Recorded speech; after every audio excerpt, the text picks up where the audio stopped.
Okay बेटे, इससे पहले हम 4 समास कंटिन्यू कर चुके हैं। अब 5वां प्रकार हम कर रहे हैं तत्पुरुष समास। इस समास में दोनों शब्द किसी न किसी विभक्ति प्रत्यय से जुड़े होते हैं। विभक्ति प्रत्यय का मीनिंग क्या होता है ये आप गुजराती में भी कर चुके हैं, जिसे अनुग नाम योगी कहते हैं। आप अनुग नाम योगी संज्ञा या सर्वनाम के साथ लिखे जाते हैं, नाम योगी संज्ञा सर्वनाम से अलग लिखे जाते हैं। ठीक है। विभक्ति प्रत्यय क्या होता है, 8 प्रकार के हिंदी भाषा में या समास में विभक्ति प्रत्यय पाए जाते हैं। का, के, की, के लिए, को, में, पर, से।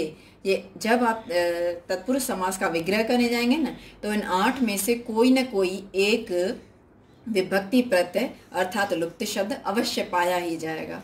अगर ये लुप्त शब्द एक भी न पाया जाए या विभक्ति प्रत्यय 8 में से एक भी न पाया जाए तो ये तत्पुरुष समास नहीं कहलाएगा। ओके, आप एग्जाम्पल देख लीजिए। राजकुमार, राजा का कुमार।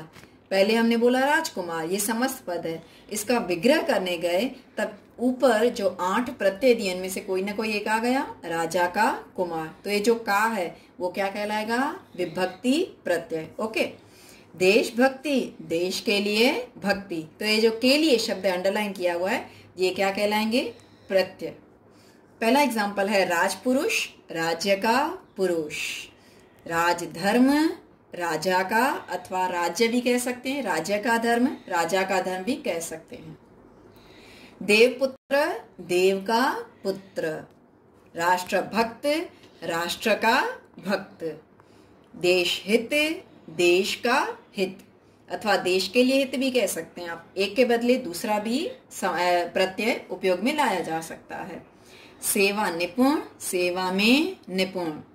धर्म विमुख, धर्म से विमुख। विमुख का मीनिंग होता है दूर हो जाना, निपुण का मीनिंग होता है एक्सपर्ट। सेवा में निपुण, धर्म से विमुख, धर्म से दूर हो जाना। ईश्वराधीन, ईश्वर पर आधीन। देश सेवक, देश का सेवक। वाक निपुण, वाक का मीनिंग होता है बोलना। जो बोलने में एक्सपर्ट हो उसे कहते हैं वाक में निपुण। देश सेवा, देश की सेवा। ऑब्लिक करके दूसरा लिखा है देश के लिए सेवा।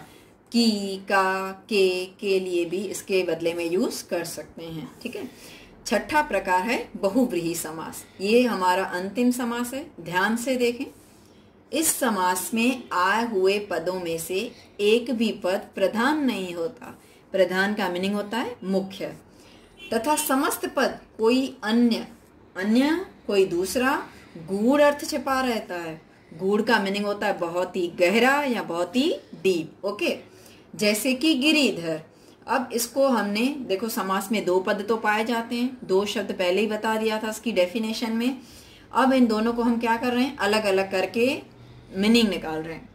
गिरी का मीनिंग क्या होता है, पहाड़, आप सब जानते हैं। धर का मीनिंग होता है धारण करने वाला। गिरी पहाड़, धर धारण करने वाला। अब गिरी को धारण करने वाले कौन हैं, श्री कृष्ण। तो देखो, जैसे कि पहले ही मीनिंग बताया था डेफिनेशन में, इसका गूढ़ अर्थ छिपा रहता है। तो गिरिधर का मीनिंग क्या है, कृष्ण। अब कृष्ण के साथ न तो पहाड़ जुड़ा हुआ है न तो धर जुड़ा हुआ है, इसीलिए ये बहुव्रीहि समास बड़ा ही गूढ़ अर्थ वाला पाया जाता है। ठीक है। अर्थात जो शब्द हमारे सामने दिए हैं उसमें से एक भी शब्द प्रधान नहीं होता। जिस शब्द की बात की जा रही है उससे बिल्कुल अलग अर्थ वाले व्यक्ति की या शब्द की बात की जाती है। 10 मुख, जिसके 10 मुख हैं वह। तो कौन, रावण। अब रावण की जब बात करते हैं तब न 10 से कोई संबंध है न मुख से, लेकिन बात किसकी हो रही है, रावण की। 10 देखा जाए तो एक संख्या है, मुख का मीनिंग होता है मुंह। तो जिसके 10 मुख हैं वो किस व्यक्ति की बात हो रही है, रावण।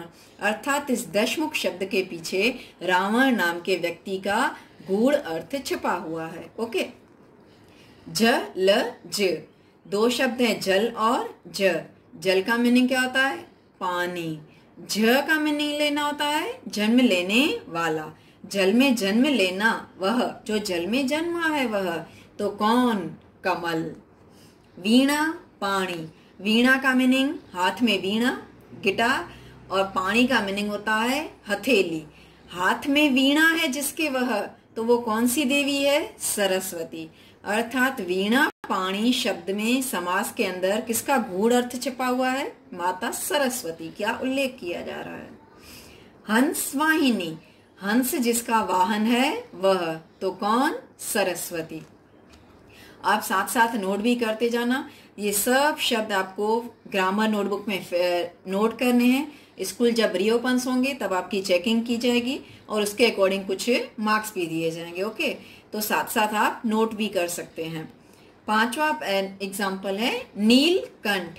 नीला का मीनिंग होता है ब्लू, नील का मीनिंग ब्लू, कंठ का मीनिंग होता है गला। जिसका कंठ नीला है तो वह कौन? महादेव।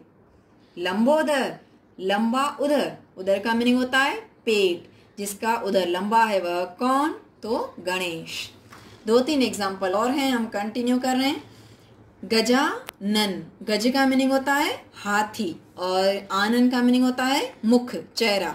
जिसका चेहरा किसका बना हुआ है? हाथी का। तो वह किसकी बात हो रही है?